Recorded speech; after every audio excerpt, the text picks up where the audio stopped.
Students इस lecture में हम प्रूव करेंगे कि sum of cube of two terms जो है वो इक्वल होता है जी x plus y into x plus omega. अब याद रहे यहाँ पे जो ओमेगा है ये वो कम्प्लेक्स रूट है जो कि क्यूब रूट है ऑफ यूनिटी का, ठीक है।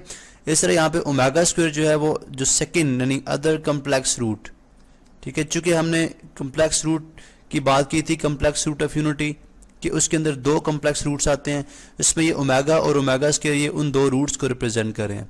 अब हमने प्रूव ये करना है कि जो हमारे पास प्रोडक्ट ऑफ तीन टर्म्स हमारे पास मौजूद है, तीन एक्सप्रेशन का जो प्रोडक्ट है यानी उनका जो हासिल ज़रब है वो बराबर होना चाहिए x cube plus y cube के। किस तरह से सॉल्व करेंगे या किस तरह से प्रूव करेंगे? हम जानते हैं कि हमारे पास जो एक्स क्यूब यानी एक्स क्यूब, यहाँ पे मैं x cube plus y cube किसके इक्वल होता है? एक्स प्लस वाई यानी ए प्लस बी, जिसे हमने ये फार्मूला भी स्टडी किया था। उसके बाद a square plus b a square minus a b, उसके बाद प्लस बी स्क्वेयर। अब अगर हम इसको इस जो हमारे पास राइट हैंड साइड है, अगर हम इसको इस फॉर्म में लिखने में कामयाब हो जाएं तो इसका मतलब ये होगा कि ये जो है हमारी right hand side left hand side के बराबर है यानी बाईं साइड के बराबर है। किस तरह से करेंगे? बाय डिस्ट्रीब्यूटिव लॉ क्या होगा? x जो है पहले दोनों x और x plus W x plus omega square y से मल्टीप्लाई होगा। इस तरह से फिर जो ओमेगा वाई है वो x और ओमेगा स्क्वायर वाई से मल्टीप्लाई होगा। इसको हम कर लेते हैं। अभी हम यहाँ पे राइट हैंड साइड ले लेते हैं और इसको प्रूव कर देंगे लेफ्ट हैंड साइड के इक्वल, यानी x plus y into x plus omega y into x plus omega square y. जैसे मैंने पहले बताया जी कि डिस्ट्रीब्यूटिव लॉ के मुताबिक हम इसको मल्टीप्लाई करेंगे तो हो जाएगा एक्स प्लस वाई, फिर ब्रैकेट हम लगा देंगे। अब x into x plus omega square y, उसी तरह plus omega y into x plus omega square y, ठीक है। नेक्स्ट स्टेप में हम अगेन डिस्ट्रीब्यूटिव लॉ के तहत इसको मल्टीप्लाई करेंगे और देख लेते हैं जी किस तरह से मल्टीप्लिकेशन होगी। पे आ जाएगा x plus y as it is, उसके बाद एक दफ़ा एक्स से मल्टीप्लाई होगा फिर ओमेगा स्क्वायर वाई से, तो आ जाएगा x into x square plus x y omega square.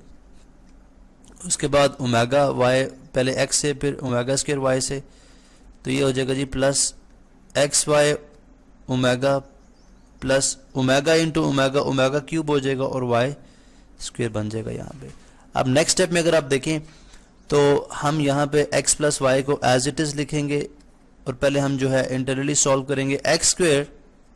अब यहाँ पे देखें एक्स वाई और एक्स वाई ये कॉमन है, तो यहाँ पे अगर मैं x y as it is लिख दूँ, ठीक है, तो ये मेरे पास बन जाएगा जी ओमेगा स्क्वायर प्लस ओमेगा, यानी मैंने एक्स वाई को कॉमन ले लिया इन दो टर्म्स के अंदर, पीछे हमारे पास ओमेगा स्क्वायर प्लस ओमेगा रह गया।